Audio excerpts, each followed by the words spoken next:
Olá, bem-vindos a mais um episódio do podcast O Mundo a Seus Pés, um programa semanal da secção internacional do Expresso. Eu sou Pedro Cordeiro, editor da secção.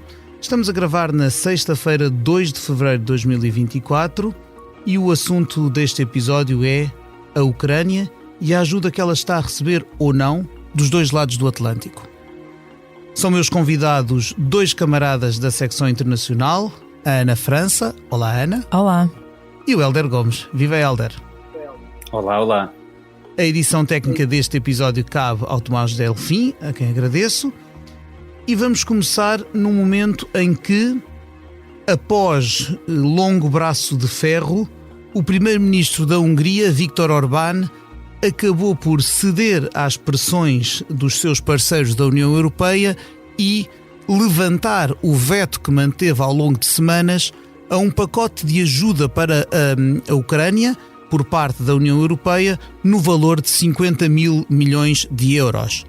Esta é uma ajuda preciosa e indispensável para o regime de Volodymyr Zelensky, numa altura em que a guerra se perpetua e estando à beira de completar 2 anos desde a invasão em larga escala por parte da Rússia, e também numa altura em que os Estados Unidos da América estão reticentes em avançar com mais ajudas ao regime de Kiev. Há um braço de ferro também, esse ainda por resolver, entre o presidente democrata Joe Biden e um congresso onde na Câmara dos Representantes o Partido Republicano tem maioria e que tem resistido a aprovar ajuda à Ucrânia, sendo que a dimensão da mesma do lado americano suplanta largamente, e se pensarmos nestes últimos 2 anos de guerra, aquele de que a União Europeia tem sido capaz. Subscrever o Expresso é ter acesso à melhor informação, a uma vasta oferta de conteúdos exclusivos e à opinião de referência. Subscrever o Expresso é tornar-se membro do nosso clube, poder ser voz ativa de uma comunidade informada e beneficiar de vantagens exclusivas. Subscreva o Expresso em expresso.pt/digital. Expresso. Liberdade para pensar. Ana, vamos perceber como é que Bruxelas torceu a mão a Viktor Orbán. Torceu a mão a Viktor Orbán porque 90% do que Viktor Orbán vende é para dentro da União Europeia. Basicamente é isso. Não, claro que não é menosprezar o poder de cada país. Há muitas decisões que têm de ser tomadas por unanimidade e uma das críticas que toda a gente faz à União Europeia é também uma das coisas boas que a União Europeia tem, é que realmente é mesmo preciso batalhar para que todos estejam do mesmo lado ou no mesmo, ou pelo menos todos os países vejam alguma vantagem em aprovar isto ou estar deste lado ou deixar avançar aquele pacote de ajuda. E Orbán foi obviamente pressionado a fazê-lo. A União Europeia não teve de usar aquela que era chamada a bomba atómica, que era retirar o poder de voto à Hungria. Isso não foi um contrabalanço, portanto isso não foi posto em cima da mesa, não chegaram a ameaçar, creio que não chegaram a ameaçar a Hungria com isso, mas outras coisas foram oferecidas a Viktor Orbán, libertação de alguns fundos e também mais discussões, mais intervenção dos países nas decisões da União Europeia, que era o que ele pedia. Portanto, um reforço talvez do poder dos chamados Estados-nação. Sim, ele...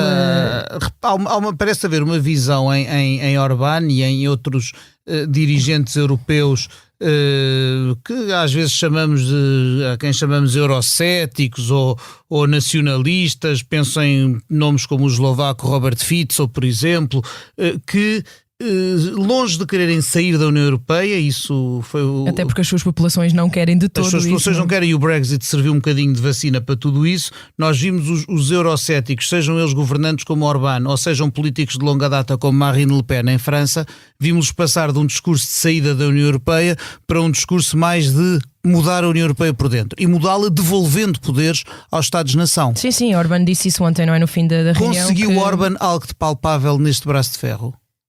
Não sei, acho que conseguiu pelo menos consolidar a sua posição de líder europeu que não é, como dizer isto, por cima do qual não se passa com facilidade sem ele pelo menos pôr na agenda mediática alguns temas que podem ser desconfortáveis para o resto dos membros. Pelo menos há sempre uma ideia de que só ele é que está de fora da maioria, só ele é que ou seja, só ele é que batalha pelo povo. Ele tem ontem uma intervenção em inglês, assim, muito. Apanham-no, um jornalista apanha-no assim. Eu vi na Euronews, apanham-no e ele diz qualquer coisa como: nós estamos sempre a esquecer-nos que as pessoas votam e que a voz das pessoas não está a ser ouvida. Há muito aquele discurso, pronto, como estavas a dizer, populista, não é? De que ele é o único que está a dar vazão aos desejos reais do povo húngaro, não é? O resto das pessoas estão ali envolvidas numa burocracia para dar dinheiro à Ucrânia, e o que ele quis dizer foi muito claro para mim, acho para qualquer pessoa que tenha ouvido, que foi: as pessoas não concordam com este dinheiro todo para uma guerra que não sabemos para que lado está a ir, e eu sou o único que está aqui a dizer que isto tem que ser pensado. Só que estes 50 mil milhões de euros vão dar 4 anos de segurança à Ucrânia neste sentido. Ao contrário do que às vezes podemos achar, este dinheiro não é de ajuda militar.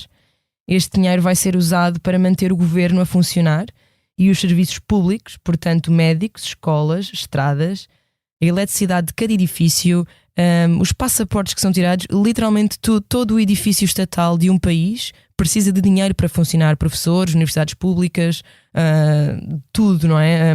Todo o aparelho que nós às vezes nem vemos, não é? Que está por trás do dia a dia de um Estado. E este dinheiro se o Parlamento Europeu aprovar, este dinheiro pode ser libertado já em março. E é muito importante que a Ucrânia continue a funcionar, porque sem o pagamento de reformas, de salários, sem serviços públicos, o descontentamento nacional seria mais um flagelo a adicionar à guerra, e obviamente isso politicamente para Zelensky era mesmo muito complicado caso as queixas começassem a ir para além da guerra, não é? E as pessoas começassem a notar que, além da guerra, que é claramente o pior problema do país, também as pessoas que não estão necessariamente a combater ou a ser afetadas diretamente pela guerra viam os seus salários de funcionários públicos a atrasar ou a não chegar. Isso seria uma convulsão social muito complicada no meio de uma guerra. Portanto, eu acho que este dinheiro é muito importante, e claro, Zelensky já se veio congratular com ele e dizer aos Estados Unidos para olharem para os amigos europeus que ao menos estão a fazer alguma coisa. Vou aproveitar essa deixa para trazer à conversa o Hélder, que esta semana assina na edição semanal do Expresso e também no online um artigo precisamente sobre como a ajuda à Ucrânia está a minguar ou a se tornar-se ao mesmo tempo menos unânime do que foi ao longo dos últimos 2 anos, e como especificamente do lado americano há uma quase chantagem da oposição que mistura uma proposta de apoio à Ucrânia com endurecimento de medidas nas fronteiras dos Estados Unidos da América, assunto que aparentemente não tem nada a ver com o outro. Hélder, queres elucidar-nos um pouco sobre aquilo que se passa? Com todo o gosto, mas antes de irmos aos Estados Unidos, eu gostava só de dizer 2 ou 3 coisas relativamente ao apoio da União Europeia deste lado do Atlântico, porque há aqui 2 dimensões, pelo menos, que eu gostaria de sublinhar. A primeira é que nós achávamos que com a mudança de cor política no governo da Polónia, sendo o governo do Lei e Justiça um parceiro natural de Viktor Orbán na Hungria, passando agora a ser Donald Tusk o primeiro-ministro novamente na Polónia, Viktor Orbán iria mudar, no fundo, de parceiro preferencial na Europa para Robert Fico, de que já falaste, na Eslováquia. E ele tem andado, desde que ganhou as eleições, tem andado bastante silencioso e não tem levantado assim muitas ondas, e de facto Viktor Orbán continuava a ser a principal e talvez a única pedra na engrenagem europeia, porque o seu amigo eslovaco não tem, pelo menos não tem agido de forma concertada com ele. Agora, há um artigo interessante que saiu há uns dias no Financial Times, que era mais um estudo prospectivo em tom de ameaça sobre a possibilidade de retirar à Hungria o tal poder de voto à mesa das negociações de que falava ainda há pouco a Ana França.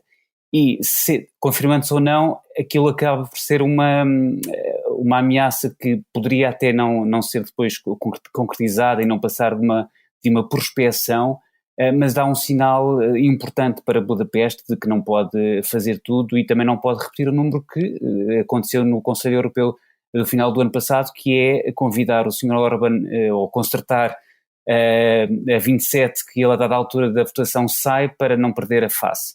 Até porque eu acho que, sinceramente, é uma derrota mais para o Orbán. Claro. Sim, também acho. E ele não poderia continuar nessa... ausentar-se cada vez que houvesse uma votação, o senhor saía e deixava os outros votar. Aí esvazia a importância que Budapeste tem no concerto dos Estados-membros da União Europeia. Agora, em relação aos Estados Unidos... Helder, desculpa interromper, deixa-me antes de irmos aos Estados Unidos perguntar, tu achas que foi a tal ameaça económica ou política sobre a Hungria que terá feito virar Viktor Orbán neste último Conselho Europeu? Acho sinceramente que sim. Eu ouvia há uns dias o Bruno Cardoso Reis num outro fórum a dizer que acima de tudo quem ganhou foi a União Europeia no seu conjunto, e quem sai a perder destes 50 mil milhões de euros para a Ucrânia é Viktor Orbán, porque ele veio com a conversa de que conseguiu, porque no fundo o racional dele, e já era assim no Conselho Europeu anterior a este, era que, bom, isto não pode ser assim, nós não podemos andar a despejar dinheiro à tripa forra para cima da Ucrânia, não é um problema nosso, quando na verdade, se nós pensarmos um bocadinho, percebemos que sim, claro que é um problema nosso. Há um desejo muito grande de expansionismo da Rússia, como nós sabemos, e em particular de Vladimir Putin, portanto é um problema nosso, e a Ucrânia tem servido como zona tampão para que a guerra e os intentos, as intenções expansionistas de Putin não se alastrem para lá das fronteiras da Ucrânia. Na França, que esteve lá algumas vezes, sabe bem disso e testemunhou in loco.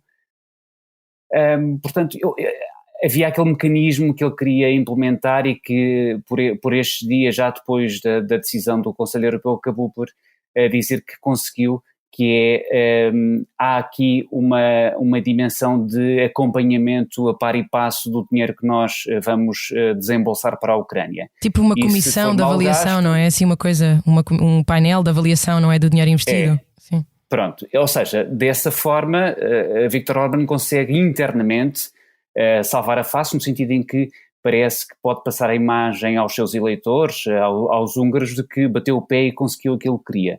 Isto não vai ser assim. Não vai ser à tripla forra, como dizia há pouco, e é preciso aplicar aqui o tal mecanismo de verificação para concluir se o dinheiro está ou não a ser bem gasto. Portanto, eu acho que, agora, os eleitores húngaros também não são estúpidos e, portanto, percebem que uma fórmula por demais repetida acaba por cansar. Eu acho que estavam todos, húngaros e restantes europeus, um bocadinho cansados deste enfant terrible que Viktor Orbán, desta imagem que gosta de passar. Portanto, acho que de uma forma ou de outra, como acontece muitas vezes, os 27 ficaram a ganhar, porque conseguiram de facto continuar a apoiar a Ucrânia, e Orbán, um desses 27, conseguiu também reclamar uma vitória, mas eu diria que é uma vitória um bocadinho com sabor gasto e mascado. Não pode repetir muitas vezes este discurso sob pena de começar a perder significado. Julgo que é um bocadinho por aí. Vamos então. Em relação à Ucrânia. É isso, Aos vamos, Estados Unidos. vamos saltar para Washington. Exatamente, saltando para Washington, é importante lembrar que nesse texto que nós publicámos na edição que está nas bancas do Expresso, nós referimos que a Ucrânia não recebeu qualquer apoio financeiro oficial durante todo o mês de janeiro, o que é uma enormidade. Se nós pensarmos que durante todo o mês, e janeiro é um mês muito complicado, Para toda a gente, diria eu. para toda a gente e para um país em guerra mais ainda, portanto não houve de forma oficial, qualquer apoio financeiro. E a última entrega de ajuda militar americana remontava, ou pelo menos foi anunciada, a 27 de dezembro do ano passado. Portanto, isto aqui era uma situação muito complicada. Como dizias e bem, Pedro, houve uma pressão aqui do Partido Republicano, que detém a maioria na Câmara dos Representantes, a Câmara Baixa do Congresso americano, de fazer refém esta questão do apoio militar, e não só à Ucrânia, de uma política de imigração. Porquê política de imigração? Porque é dessa forma que se cose, no fundo, a reeleição ou a tentativa de reeleição de Donald Trump. Todos nos lembramos que em 2016 Donald Trump fez toda uma campanha para ser eleito, como viria a acontecer, presidente dos Estados Unidos, à volta da hostilização e da inimizade relativamente ao México, portanto relativamente à fronteira sul dos Estados Unidos, a questão do muro, que já existia na verdade, mas que ia continuar a ser reforçado, ia ter uma extensão bastante maior, um muro que separasse os Estados Unidos do México, e portanto os republicanos, que estão completamente capturados, já restam muito poucos republicanos moderados, estão completamente, ou estão parcialmente, mas na quase totalidade, infelizmente, capturados por esta figura, que é Donald Trump. Naturalmente eles aceitaram que uma coisa se encavalitasse na outra, ou seja, que a ajuda, o apoio à Ucrânia ficasse aqui também atafolhada com uma política de imigração, porque mais uma vez há um crescente número de migrantes mexicanos a chegar aos Estados Unidos e, portanto, eles resolveram misturar tudo. Aqui estamos a falar da aprovação de cerca de 61 mil milhões de dólares. É um pouco mais do que o pacote que a Europa aprovou, são 56.300 milhões de euros adicionais para a Ucrânia, isto no caso dos Estados Unidos. Só que Trump, naturalmente, ao ter contribuído manifestamente para que a situação fosse embrulhada com a questão da imigração, depois dá um passo atrás, no sentido em que acaba por dizer que um mau acordo para a fronteira sul dos Estados Unidos, portanto a fronteira com o México, é muito pior do que nenhum acordo. Portanto, opondo-se e dando no fundo o recado aos republicanos para que se opusessem a qualquer acordo sobre imigração negociado no Senado.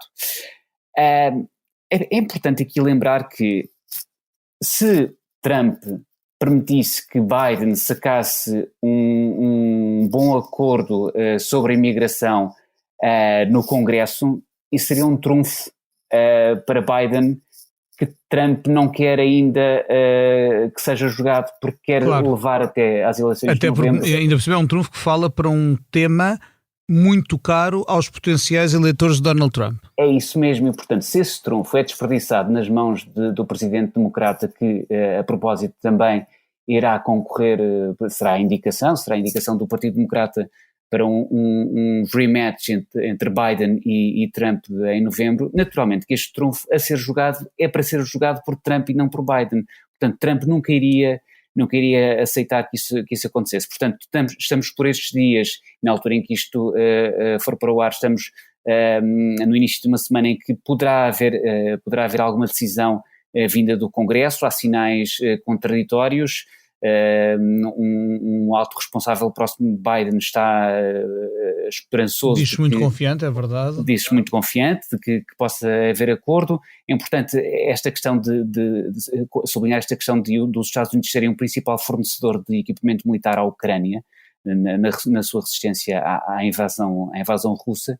E também lembrar que há muitos especialistas que dizem que sem o apoio de ambos os lados do Atlântico, portanto sem o apoio da União Europeia e dos Estados Unidos, a Ucrânia não conseguirá por muito mais tempo continuar a lutar contra as tropas russas, claro. nem consegue. Isso lá estar, no fundo, uma questão que é de quanto tempo, pensando que este mês em que estamos a gravar a invasão russa vai completar 2 anos, vai-se levantar a questão de até que ponto é sustentável. Entretanto, há outra guerra que rebentou em outubro no Médio Oriente e que também importa, também preocupa quer a União Europeia, quer os Estados Unidos da América. Aliás, os Estados Unidos, enquanto obviamente aliado maior de Israel, por um lado, a União Europeia, que tem não só proximidade geográfica, como cidadãos seus tomados reféns pelo movimento terrorista Hamas. As opiniões públicas têm sempre um tempo limite para se apaixonarem por uma causa, e mais ainda quando as suas vidas cotidianas se veem afetadas por aumentos de preços, por incertezas políticas, olha, em vários países, nomeadamente em Portugal, e às tantas torna-se muito difícil, até para políticos, já não falo de Donald Trump, que usa e aproveita para proveito eleitoral a questão ucraniana, mas mesmo para um político, para um governante que esteja de alma e coração com a causa de Kiev, começa a ser difícil vender à opinião pública os sacrifícios, os gastos, a prioridade que se dá ao apoio à Ucrânia versus as dificuldades que o cidadão sente na pele e no seu dia-a-dia, sem se calhar às vezes estar ciente de que a luta, que a defesa da Ucrânia é mais do que a defesa das fronteiras da Ucrânia. Sim, só que isso é um problema que não se vê, não é? Ou seja, é difícil acreditar que o que a Ucrânia vive chegaria cá, ou que Israel vive, que, by the way, o pacote também é de ajuda a Israel. O pacote que os republicanos não estão a deixar passar contém ajuda militar a Israel. E isso pode ser um ponto que Trump tem esquecido, porque ele está a não querer ajudar a Ucrânia, certo, ok, mas será que se alguém o confrontasse com isso também é ok não ajudar Israel? Não, nos Estados Unidos para a base não, dele não é. Seguramente que não, porque não faz sentido eleitoral nenhum ele negar ajuda a Israel. Só que isso é pouco falado, acho eu, não é? Porque o pacote é maior para a Ucrânia, são 60 mil milhões que estão empatados. Portanto, é quase o mesmo que a União Europeia acabou de dar. Aliás, é um bocadinho mais até. A União Europeia tornou-se o maior financiador da Ucrânia em termos de ajuda humanitária e também para manter os serviços públicos da Ucrânia a funcionar e pagar salários. Portanto, neste momento, a União Europeia está à frente dos Estados Unidos nesse papel. Mas é muito difícil, acho eu, os europeus que não são talvez a Polónia e os Bálticos, é muito difícil olharmos para estes números, 50 mil milhões de euros. Claro que nem sequer, ou seja, este dinheiro que foi dado à Ucrânia nem sequer quer dizer que fosse investido. Estas coisas não se passam assim na União Europeia, não é? Estes 50 mil milhões não são necessariamente cada vez que se dá dinheiro a uma, não quer dizer isto necessariamente ia para construir estradas e escolas e faculdades e ajudar os agricultores. Se calhar não é? Porque isto normalmente tem um crachá a dizer isto vai para aqui, isto vai para lá, não é assim tão fácil. É o caso tipo, que se falhasse, esse dinheiro ia imediatamente para outro ser serviço usado qualquer. noutro serviço.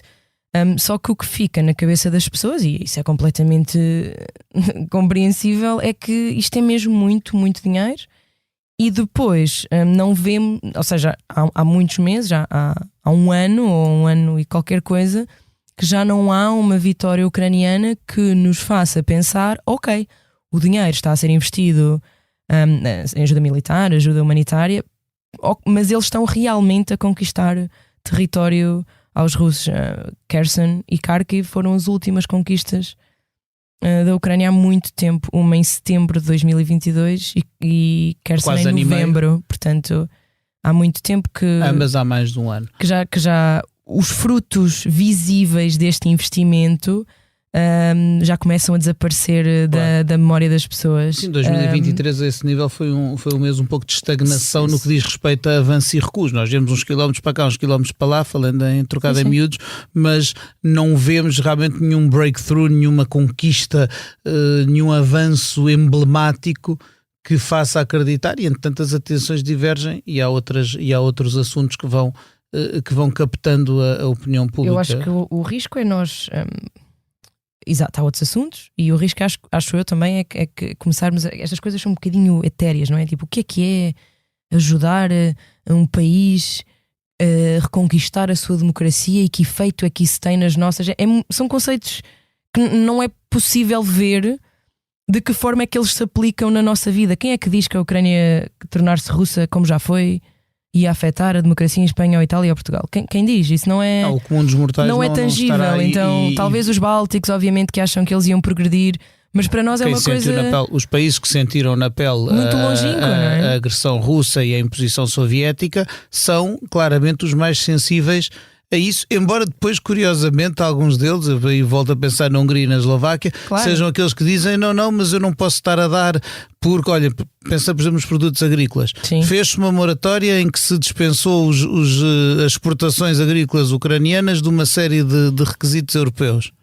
E de repente temos uma série de países do leste da Europa a dizer, espera lá, mas os meus agricultores também estão aflitos. Aliás, veja-se como não só na Europa de leste, claro, como até aqui andam a pegar nos tratores e a trancar estradas e a bloquear cidades para reclamar ajudas e condições, etc. E, entretanto, é muito fácil vender o discurso de mas então estes tipos estão a gastar o dinheiro na Ucrânia ou estão a abrir exceções para os agricultores ucranianos quando eu estou aqui aflito. E repara, Pedro, já agora, a propósito das manifestações dos agricultores, com que é fácil, em princípio, manifestar alguma solidariedade e compreensão até por aquilo que vão reclamando, com maior ou menor vigor, mas isto é antes de a Ucrânia integrar a União Europeia, porque quando isto acontecer no horizonte já definido por Charles Michel e também por Ursula von der Leyen, se isto acontecer, se houver uma adesão da Ucrânia à União Europeia no horizonte até 2030, isto vai ser um redesenho, vai obrigar a um redesenho muito, muito significativo da política agrícola comum, daquilo que significa tu estares num clube de vários países. É que nós temos de nos lembrar que a Ucrânia é um colosso ao nível da produção agrícola. Exatamente. Nós sabemos que é um dos celeiros do mundo, ou um dos principais celeiros do mundo, portanto. Que é que o agricultor francês, que foi aquele para quem a PAC foi basicamente desenhada, como é que vai reagir a isso? É isso. Exatamente. E portanto sim, esses egoísmos... Nós falamos disso e veio-me logo à cabeça o retrato de Marine Le Pen. Claro, claro que sim, e vai fazer muito, vai aproveitar-se muito disso e da dimensão do país que quer aderir à União Europeia e que neste momento está em guerra e que a solidariedade que nos leva a compreender o aperto em que possam estar os agricultores europeus, designadamente em Portugal, também é uma solidariedade suficientemente lata para nos fazer compreender que, mas aquilo é um país em guerra. Sendo um país em guerra que até foi invadido em larga escala por tropas russas há 2 anos e que tem se esforçado por manter as suas fronteiras no desenho que elas já tiveram, e tiveram ali depois uma disrupção com a anexação ilegal da Crimeia, é uma coisa importante para o resto da Europa e é também paradigmático perceber que de facto mesmo os países que teriam alguma ressonância por causa do passado soviético que partilham com a Ucrânia, por fazerem parte daquela galáxia das antigas repúblicas soviéticas, também essas começam a fraquejar, não queria dizer a fraquejar, mas pelo menos a desviar-se desse apoio incondicional, porque o apoio incondicional é muito no imediato, como também diziam ainda há pouco, é muito no imediato, à medida que as coisas se vão arrastando, esse apoio vai começar a esbater-se, e isso também é da natureza humana. Eu agora, só para concluir, em relação ao apoio dos Estados Unidos, porque os Estados Unidos de facto têm isso é um debate muito intenso no seio de fóruns como a NATO, Bem, se os Estados Unidos não avançarem com o pacote de apoio militar, e estamos mesmo a falar, e sublinho aqui a dimensão militar, porque a Europa não é capaz, não tem capacidade para isso, no seu conjunto. Há países certamente que têm capacidade para isso, mas no seu conjunto não é uma força militar que possa dispensar esse tipo de apoio, pelo menos na dimensão que os Estados Unidos dispensam. Nós falávamos, o Expresso falava na edição desta semana com uma responsável de um grupo de reflexão ucraniano, e o que ela dizia é que, bem, os ucranianos ainda têm muito trabalho pela frente, até na própria frente de batalha, não é? E vão aguardando enquanto os aliados decidem se avançam ou não com a ajuda militar e financeira de que tanto precisamos, mas que já agora era importante que esses aliados decidissem em breve, porque literalmente esta é uma questão de vida ou morte.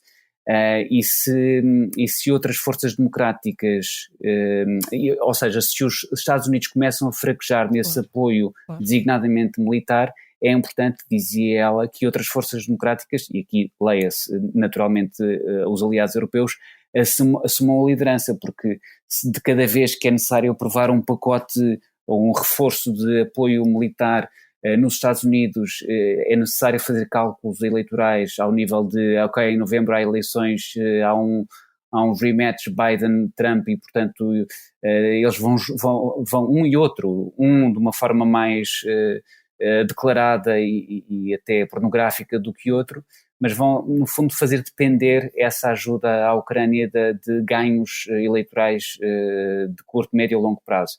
Isso, de facto, deve ser dramático para quem está na Ucrânia e vê que, bem, os Estados Unidos, por qualquer coisa, leia-se uma eleição presidencial, são capazes de deixar cair a bola. Agora, a minha dúvida é se nós não vamos ter, eventualmente, mais Estados-membros na União Europeia a fazer o mesmo com eleições europeias que sabemos que vão ser muito transformadoras do Parlamento Europeu, e elas já serão realizadas em junho. Exatamente, tu falavas das eleições de novembro, eu só por uma economia de tempo não vamos lá a este assunto, mas eu deixo só aqui no ar que estamos a falar de uma disputa entre Biden e Trump, não estamos a falar ainda do que seria para a Ucrânia uns Estados Unidos que voltassem a ser governados por Donald Trump, hipótese que neste momento não se pode ser tirada da mesa. É verdade.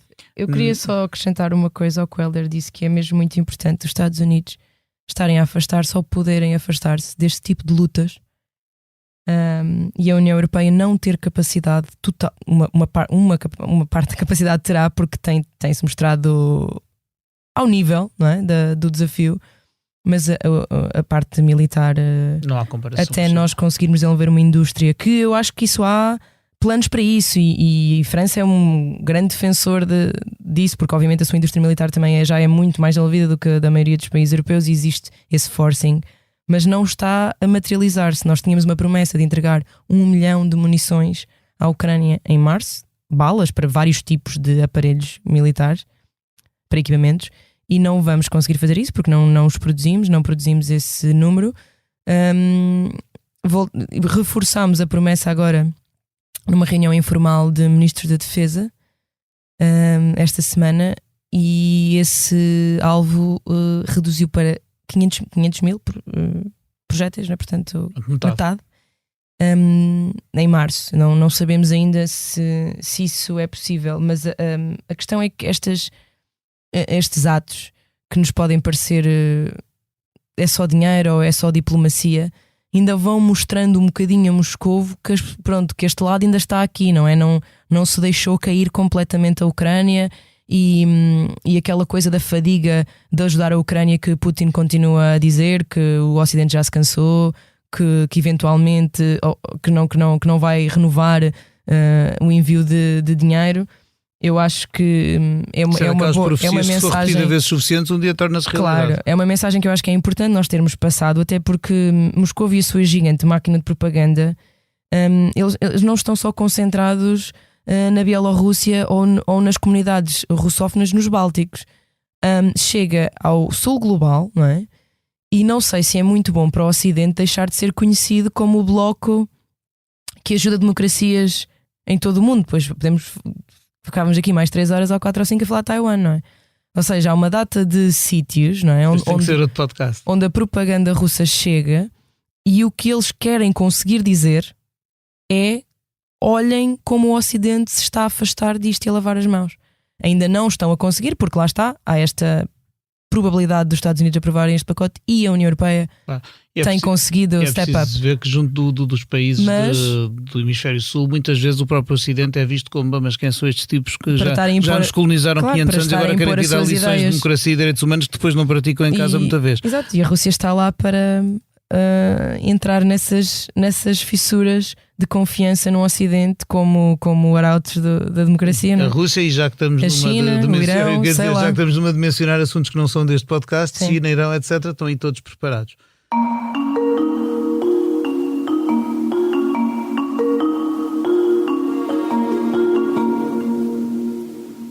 Meus caros, estamos a chegar ao fim do nosso tempo previsto. Esta é uma reflexão que mereceria ou que poderia ocupar bastante mais tempo e que seguramente continuaremos a acompanhar no Mundo a Seus Pés e noutras plataformas do Expresso. É um assunto que não vai acabar tão depressa e que portanto, prometemos seguir e continuar a trazer aos nossos leitores, ouvintes, como digo, nas várias plataformas em que o Expresso lhe dá conta da atualidade. No entanto, não vamos embora sem aquela pergunta mágica que o Mundo a Seus Pés faz a todos os convidados. Ana, se neste momento pudesses viajar para qualquer parte do mundo, para onde é que ias e porquê? Eu tenho sempre esta dúvida entre ir para sítios que eu acho interessantes ou ir para sítios um bocadinho menos interessantes, mas cheios de calor e água. Interessantes de outra forma.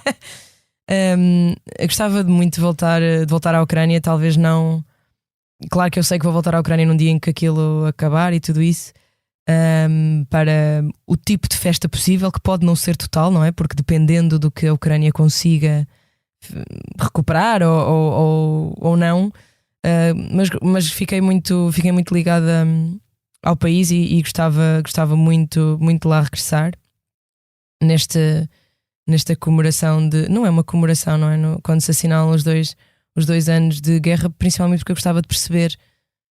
Eu conheci um país muito unido num grande desígnio patriótico e gostava de perceber se a realidade já assentou a dura realidade de que não é de todo fácil, nem nunca teria sido, nem nunca poderia ser fácil vencer a Rússia, se isso já mudou a mentalidade das pessoas e se agora estão talvez mais inclinadas para tipos de acordos que não estavam há 2 anos, quando parecia que a resistência ucraniana era realmente uma força do outro mundo e poderia derrotar os russos.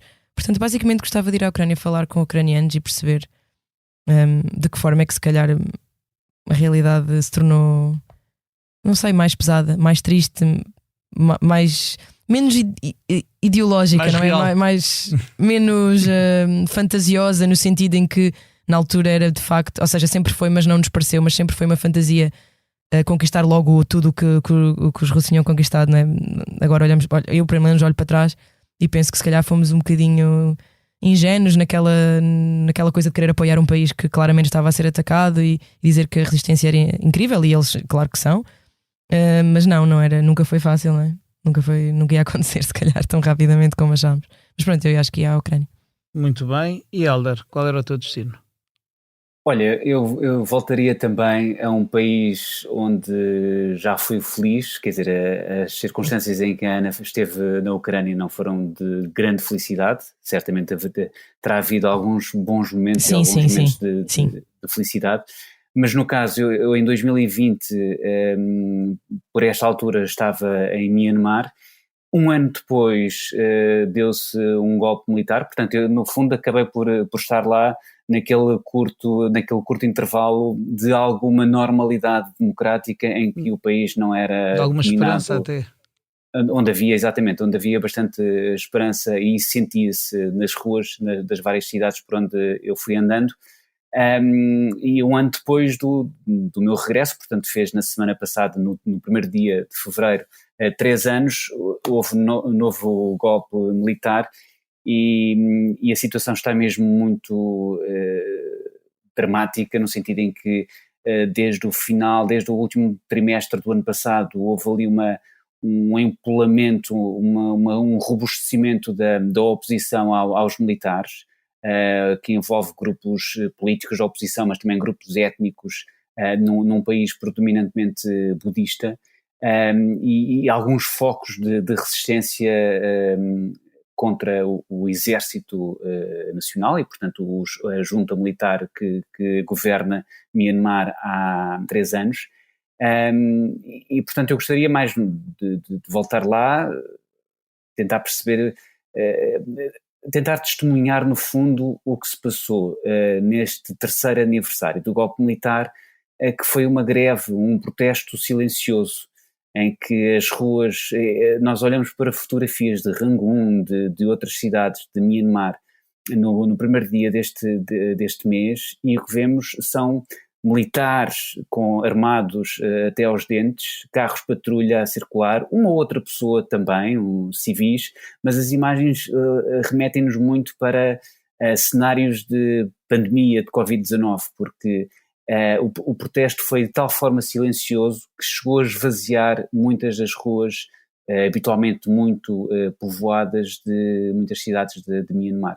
E, portanto, este povo apesar da perseguição, da repressão, da morte a que está sujeito historicamente e nos últimos 3 anos muito intensamente, tem uma capacidade de resistência e de resiliência notáveis que eu gostaria de, já agora, testemunhar ao vivo.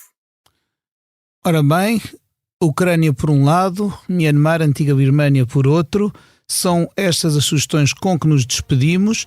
Resta-me agradecer à Ana França e ao Hélder Gomes pelos excelentes contributos que deram para a reflexão sobre o assunto deste episódio, ao Tomás Delfim, que assegurou a qualidade técnica desta emissão, e acima de tudo a si que está desse lado a ouvir-nos semana após semana. O Mundo a Seus Pés volta para a semana, na próxima segunda-feira, com outros convidados, outros assuntos. Até lá, até breve, até sempre.